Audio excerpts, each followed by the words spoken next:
네, 청취자 여러분 안녕하십니까? 그리고 시청자 여러분도 오랜만에 인사를 드리게 됐습니다. 지금 보고 계시는 유튜브 채널 제주파TV 운영자, 제주에서 활동하고 있는 유사 언론인 고칼입니다. 저를 아는 분들께는 유튜브를 통해서 이렇게 굉장히 오랜만에 인사를 드리게 됐는데, 어쨌든 여러분들 덕에 나름대로 잘 지내고 있었다라는 그런 말씀 드리고요. 사실 그동안 제주파TV를 제대로 운영하지 못해서 제가 상당히 마음속에 채무감이 굉장히 많이 들었습니다. 계속 업로드를 해야지 생각을 하면서도 참 이 뭣도 아닌 일상에 쫓기면서 내일 해야지, 다음 주 해야지 이렇게 어영부영하다가 쇼츠 몇 개 정도 올리고 말았는데, 어쨌든 이렇게 채널 운영에 뭔가 새로운 돌파구가 필요할 것 같아서 제가 예전에 오디오 형식으로 했던 뉴스 브리핑을 이렇게 유튜브로 다시 도전을 하게 됐습니다. 당시에는 좀 너무 조회수도 안 나와가지고 제가 상처도 많이 받고 동력도 좀 안 생기고 그랬는데, 이번에 좀 한번 잘 뿌리를 내릴 수 있도록 해볼 테니까 청취자 여러분 그리고 시청자 여러분들의 많은 응원과 관심 부탁드리겠습니다. 네. 그럼 먼저 데일리로 한번 시작을 해볼까 합니다. 제가 구성을 일단 뉴스 브리핑하고, 그리고 이제 트위터로 이제 함께 보는 이제 전국 뉴스 그리고 세계 뉴스 이런 걸 한번 좀 살펴보는 그런 계기를 가질까 하는데요. 먼저 뉴스 브리핑부터 한번 시작해 보겠습니다. 근데 제가 작아졌죠. 이 시커먼 화면에는 원래 그 뉴스 화면이 이렇게 뜰 예정입니다. 그래서 요것들 일단요. 네. 처음 하다 보니까 제가 많이 좀 힘드네요. 네. 처음이니까 좀 양해를 해주시고요. 지난 주말부터 굉장히 난리가 났죠. 이게 제주뿐만 아니라 이게 전국적으로도 굉장히 좀 이슈가 됐는데, 카카오톡 전산센터 화재로 모든 서비스가 올스톱이 됐습니다. 아무튼 주말 내내, 그리고 지금 월요일인 오늘까지도 아마 이제 사람들 모이면 거의 이 얘기만 하지 않을까 싶은데, 일단 요 얘기 한번 살펴보겠습니다. 연합뉴스 기사로 한번 보겠습니다.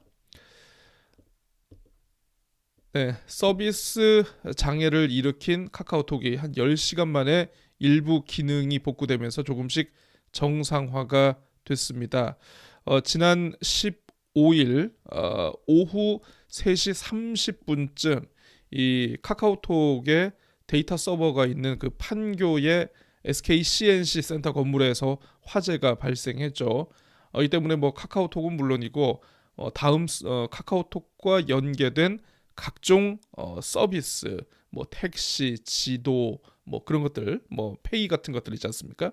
이게 아무튼 모두 중단이 된 건 물론이고, 다음 카카오의 홈페이지 그리고 메일 서비스까지 다 중단이 된 상태입니다. 그리고 이게 한 8시간 만에 정상적으로 복구를 했다라고 하는데, 이제 오늘이 이제 3일째가 되는 거죠. 3일째가 되는 오늘도 아직까지는 일부 서비스는 지금 복구가 되지 않은 그런 상황인 것 같습니다.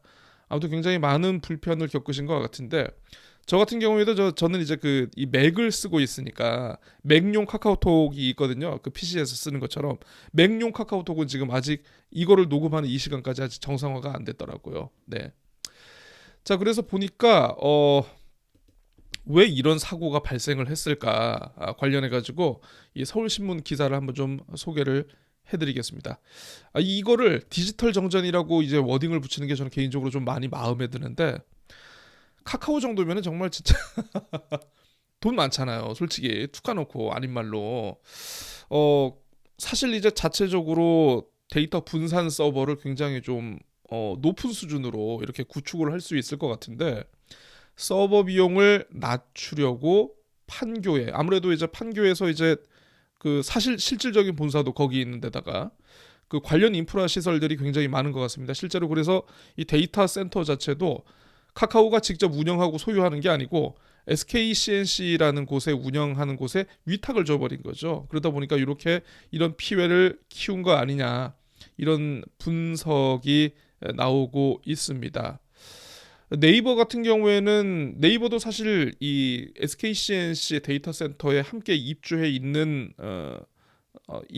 기업이라고는 합니다만은 어쨌든 여기는 뭐 나름대로 이제 그 분산 컴퓨팅을 상대적으로 카카오보다는 좀 잘 구축을 했나 봐요. 그래서 네이버는 별 큰 서비스 장애는 없었는데 카카오만 뭔가 비용 절감을 위해서 요런 걸 하다 보니까 오히려 이렇게 피해를 키운 거 아닌가, 혼란을 키운 게 아닌가 이런 분석이 나오고 있습니다. 이 아마 관련해서 많은 분들 이거 이제 그 카카오 앞으로 피해 보상은 그러면 어떻게 되지 해가지고 이렇게 궁금해하신 분들 아마 많을 거예요. 그래서 뭐 이미 뉴스가 나왔습니다만은 뭐 웹툰이라든가 멜론 이런 서비스 같은 경우에는 구독형 서비스이기 때문에 이번 주말과 휴일 그리고 서비스 복구하는 데까지 정상적으로 제공하지 못한 날짜만큼을 이렇게 추가하는 방향으로 이렇게 됐고 또 기타 이제 그 유료 서비스들 같은 경우에는 실질적인 피해 내용들을 확인해 가지고 아마 보상책이 나올 것 같습니다. 아마 카카오가 먼저 보상을 하고 그리고 나서 카카오가 그만큼의 비용을 또 SKCNC에 또 내라고 이렇게 구상권을 청구를 하겠죠.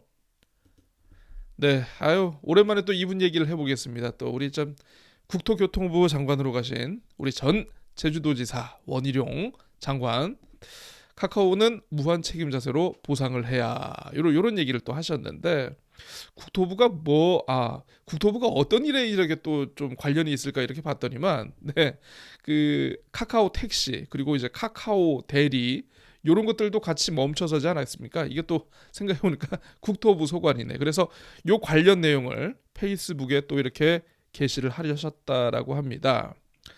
전국의 모빌리티 서비스가 멈췄다. 국민의 일상이 멈췄다라면서 특히 모빌리티 서비스를 이용해서 생계를 유지하는 분들에게는 마른 하늘의 날벼락이 아닐 수 없다. 이렇게 얘기를 했다라고 합니다. 어쨌든 무한 책임을 지는 자세로 나서길 바란다. 네. 참 뭐 실세 장관이 이런 얘기까지 했으니까 카카오가 뭔가 조치를 해야 되지 않을까 싶은데 근데 재밌는 게 있어요. 이분이 제주도지사로 있을 때 이분이 7년을 했거든요. 2014년부터. 와. 자, 그 여러분들도 아마 이제 그 관심 있는 분들은 아실지 모르겠는데 다음 카카오의 본사가 어디입니까? 제주도입니다. 자, 그런데 이분이 제주도지사로 재임하는 지난 7년 동안 어떤 일이 있었느냐? 네. 바로 다음 카카오가 사실상 다른 지역으로 슬쩍 빠져나갔습니다. 그래서 그 상황이 지난주에 있었던 국정감사에서 이게 한번 논란이 된 적이 있었는데 제가 이걸 한번 잠깐 보여드리겠습니다. 과학기술단지 입주기업 중 가장 대표라고 할 수 있는 소위 앵커 기업이 다음 카카오 맞죠? 예, 맞습니다.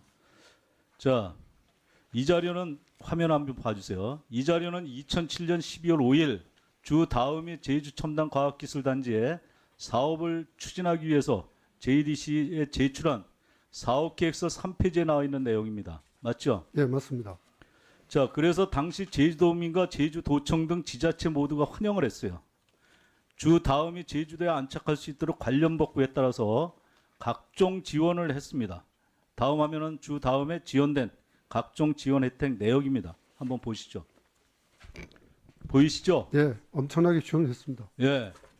이 외에도 각종 보증과 세금 면제 및 감면 등을 통해 약 259억 원의 혜택을 받습니다. 예, 그렇습니다. 그럼 주 다음은 사업 계획서대로 사업을 추진하고 있습니까? 그렇지 않습니다.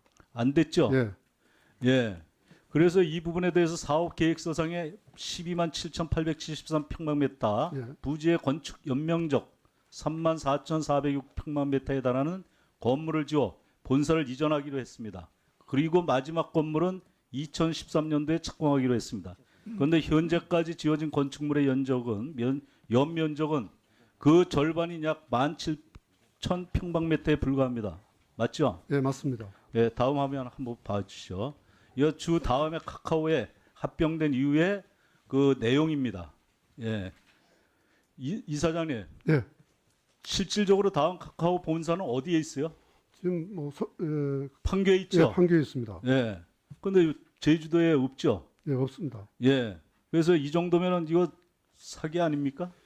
예, 저도 굉장히 와서 놀랐습니다. 그래가지고 환수 조치를 하려고 강력하게 예, 밀어붙였습니다. 그래서 먹튀 방지 대책을 마련해서 예. 종합감사 전까지 의원실로 보고해 주시기 예, 바랍니다. 그렇게 하겠습니다. 예, 이상입니다. 네, 네, 어쨌든 국민의힘 국회의원께서 직접적으로 다음 카카오와 관련한 먹튀 방지 대책을 마련해 달라. 이렇게 얘기를 하셨으니까 우리 아까 그 저 답변하시는 분이 저 양영철 JDC 이사장이시라고 네. 그 취임한 지는 좀 얼마 안 되셨어요. 올해 초에 이렇게 취임을 했는데 요즘 국민의힘으로부터 계속 은근슬쩍 사퇴 압박을 받고 계신다는 좀 그런 분인데 야 이거 아무튼 어떻게 될지 모르겠네. 아무튼 요때 아무튼 제주도지사를 하셨던 분이 아까 말씀하신 원희룡 도지사님이시다. 이분이시다. 네. 아하 도지사 할 때 이렇게 사실상 카카오가 먹튀를 하도록 방치를 하신 그런 분이네요. 그러면 네 그렇습니다. 자 아무튼 이렇게 해가지고 카카오 얘기는 이 정도로 하도록 하겠습니다. 자 그 다음에 이게 제주도청 프레스센터라는 곳인데요. 그 지난주에 보도 자료가 하나 나와가지고 이거 좀 소개를 좀 해드릴까 합니다. 자 이거 현수막 보시면 알겠지만은 제주특별자치도 민관협력형 배달앱 업무협 약이 잘렸네요. 네. 저 여기 이 왼쪽부터 이분이 아마 외식업 중앙회 제주도지회 관련한 회장님 되시는 것 같고 그리고 두 번째 이분이 젊은 분이 앱 개발업체 먹개비 대표이사신 것 같고 그리고 세 번째 있는 분이 제주도 구만섭 행정부지사 그리고 맨 오른쪽에 계신 분이 네. 이번 지방선거를 통해 가지고 다시 한번 불사조의 엄청난 능력을 보여주신 오재윤 제주도 경제통상진흥원장이 되시겠습니다. 선거운동을 열심히 해서 결국 오영훈 도지사로부터 74살의 나이에도 불구하고 아직까지 현업에서 뛸 수 있다는 그런 엄청난 가능성을 보여주신 뭐 그런 분입니다. 자 어쨌든 뭐 그렇습니다. 뭐 지금 배달의 민족, 요기요, 뭐 쿠팡이츠 이런 것들 통해 가지고 아마 음식 시켜 드시는 분들 아마 많으실 텐데 이게 사실 이제 그 지역에서 이제 작은 음식점 하시는 분들의 영업 방식을 많이 바꿨습니다. 예전에는 이제 매장에 들어와 가지고 식사하시고 결제하시고 이렇게 뭐 나가시고 하는 그런 패턴이었는데 아무래도 이제 코로나19 이후로 배달을 시켜 먹는 문화가 우리가 좀 많이 좀 적응이 익숙해지지 않았습니까? 뭐 거기까지는 좋은데 이게 또 배달앱 자체가 또 수수료가 또 워낙 많이 떼다 보니까 많은 곳은 이제 한 10%가 넘는 그런 곳도 있다라고 하더라고요. 그래서 뭐 10,000원짜리 음식을 하나 팔면은 뭐 사장님이 수수료 떼고 받는 게 9,000원. 거기서 뭐 인건비, 재료비, 뭐 그리고 임대료 떼면은 사실상 남는 게 없다라고 이렇게 볼멘 소리를 하시는 분들도 굉장히 많은 것 같습니다.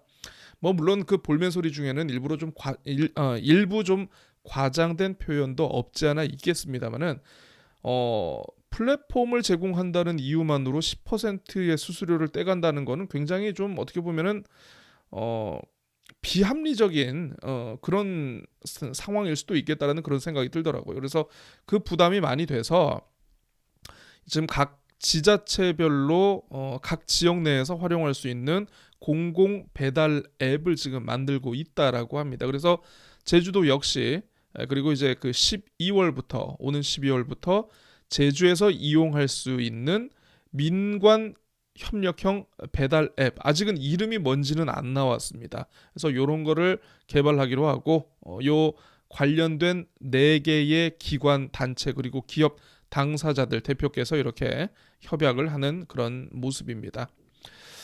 이 먹개비라는 곳이 전국 한 11개 지자체에서 이 관련 어플을 개발을 했다라고 하는데 여기서 한 수수료 뭐 피지 수수료 부가가치세를 제외해서 1.5% 그러니까 10% 내외니까 거의 뭐 한 7분의 1, 8분의 1 수준으로만 받는다는 거죠. 그렇게 해서 이제 받기로 했고요. 현재 여기가 뭐 이제 그러면 이 업체 자체는 믿을 만한 곳인가? 11곳에서 운영을 하고 있는데 9월 말 현재 평균 32억 5천만 원의 그런 실적을 기록하고 있다라고 합니다. 뭐 문제는 뭐 취지는 좋고 잘 됐으면 좋겠어요. 잘 됐으면 좋겠는데 이 배달 어플 자체가 기존에 워낙 이 대형화된 플랫폼에서 제공하는 어떤 차별화된 서비스, 고객 혜택 이런 것들이 아마 조금 있는 것으로 제가 알고 있기 때문에 뭐 물론 이 가게나 식당 입장에서는 기존의 플랫폼을 이용하는 것보다 이 공공형 배달 앱을 이용하는 게 훨씬 도움이 되겠습니다만은 이것도 또 소비자들이 이용을 해줘야 되지 않겠습니까? 뭐 공공형 배달 앱으로 주문할 경우에는 어떤 가격에 메리트를 준다거나 뭐 어떤 기타 다른 인센티브를 준다라는 게 필요할 것 같은데 또 그러려면 또 아무래도 또 예산이 또 투입되는 그런 사업이 되어야 하지 않을까 싶은데 제주도가 관련해서 이 문제들을 이 현안들을 어떻게 풀어갈지는 한번 좀 지켜봤으면 합니다. 자 어쨌든 오늘 처음이니까 일단 제가 너무 잘하려고 해서도 안 되고 잘할 수도 없습니다. 그래서 뉴스 브리핑을 일단 제가 이 정도로 마무리하고요. 제가 이제 또 원래 이렇게 해서 그 인터뷰를 하나 이렇게 좀 그 선보이려고 했었는데 이게 지금 오늘은 또 제가 처음이다 보니까 인터뷰가 사전에 준비되지 않았습니다. 그래서 인터뷰를 못할 경우에는 여러분들하고 같이 트위터를 통해 가지고 전국의 뉴스 그리고 세계의 뉴스를 함께 살펴보는 그런 시간을 가지면 어떨까 싶어서 이렇게 한번 준비를 해봤습니다. 연합뉴스 트윗 한번 보죠. 1분 전에 올라왔는데 발효식품에 푹 빠진 독일의 유명 셰프 김치 삼겹살찜 맛 사랑해. 네, 그렇군요. 자, 연합뉴스 TV 카카오 데이터 센터 화재와 관련한 비상대책위원회를 구성했다라고 합니다. 그래서 이번 주 중에 피해 신고를 접수할 예정이라고 하는데 전화로 하나요? 카톡으로 하나요? 그건 모르겠습니다. 빌 게이츠 트윗이고요. 자, 개인적으로 팔로우하는 겁니다. 자, 중앙일보입니다. 네, 이제 10월 중순, 10월 말부터 이제 그 단풍이 물든다고 하죠. 이하 바야흐로 만산 홍엽의 시즌인데 중앙일보가 가까운 등산 명소들을 이렇게 소개를 하는 그런 기사를 실었나 봅니다. 네, 제가 운영하는 제주팟닷컴이 방금 트윗한 겁니다. 네, 광역철도 서대문에서 의성 그리고 용문에서 홍천까지의 광역철도 추진이 탄력을 받고 있다. 자, 그다음 문화일보입니다. 국제뉴스죠.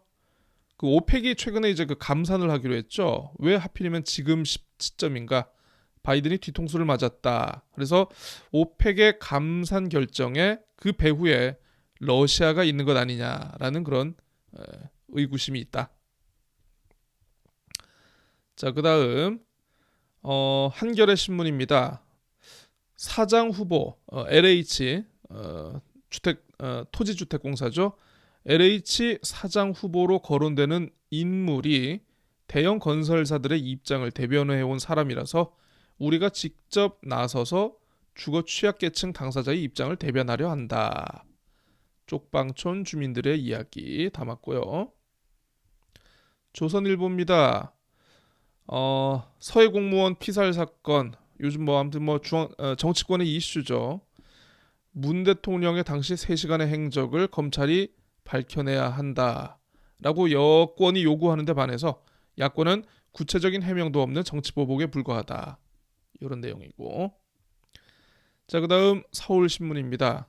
일본의 기시다 총리가 A급 전범이 합사된 야스쿠니 신사에 공물을 복납했다라는 속보 들어왔습니다.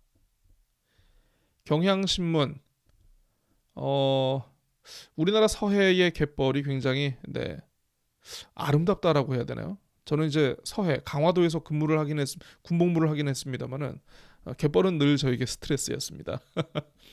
갯벌의 총 면적이 우리나라는 이제 국토의 약 2.5%에 달하는 2,482만 제곱킬로미터라고 합니다. 굉장히 엄청나죠? 유럽의 북해, 미국의 동해, 그리고 캐나다 동해, 아마존 하구 등과 함께 세계 5대 갯벌에 속하는 굉장히 이 엄청난 가치를 지니고 있는 그런 곳이네요. 네. 아까 봤던 내용이죠. 문 대통령의 3시간에 대한 조사를 해야 된다. 관련해 가지고 그 월북자 아들 낙인의 육군사관학교 입교도 포기를 했다라는 그런 희생자 아들의 그런 얘기가 있었나 봅니다. 자, 아무튼 그 참 이 중앙정치권 뉴스는 다 저런 거밖에 없네요. 화재 소식이 있고요. 네. 요 정도로 트위터 보는 거는 마무리를 하도록 하겠습니다. 네, 어떠셨습니까? 오늘 제가 처음으로 시범적으로 한번 좀 이렇게 브리핑 머리가 이상해. 예. 해봤습니다. 그 사실 뭐 이거는 그 제가 이 유튜브 하기 전에 제주교통방송에서 그 데일리 뉴스 전해드리는 그런 코너가 있습니다. 그래서 거기에서 제가 한번 다뤘던 내용을 좀 유튜브 포맷에 맞게 좀 풀어보고 거기에 더해서 뭐 인터뷰 그리고 이제 아까도 보여드린 것처럼 트위터를 통한 어떤 세상 읽기 요런 거를 좀 한번 여러분들하고 같이 한번 해보고 싶어서 좀 요렇게 하게 됐다라는 것이고요. 어쨌든 뭐 새해 1월 1일도 아니고 그리고 10월의 첫날도 아닌 2022년 10월 17일 참 어정쩡한 월요일에 제가 이렇게 다시 고칼의 뉴스 브리핑 유튜브로 시작을 하게 됐습니다. 근데 이제 이게 끝이 아니고 제가 또 이제 좀 이따 썸네일 작업도 또 해야 되고 이거 제 홈페이지에 또 이제 올리는 제주바타컴으로 올리는 그런 작업도 해야 됩니다. 어쨌든 갑자기 제가 무슨 생각이 들어가지고 이런 걸 제작하게 됐는지는 모르겠습니다만은 아무튼 여러분들과 함께 좀 오래 쭉 갔으면 좋겠다라는 그런 생각이 들고요. 뭐 구독, 좋아요 당연히 필요하겠죠. 주변에 필요하신 분들 많이 좀 알려주시고요. 앞으로 제가 길게 갈 수 있도록 많은 성원 좀 부탁드리겠습니다. 오늘 오후부터 기온이 뚝 떨어질 예정이라고 합니다. 환절기 건강 주의하시고요. 늘 해피하시고 저는 다시 찾아오도록 하겠습니다. 감사합니다.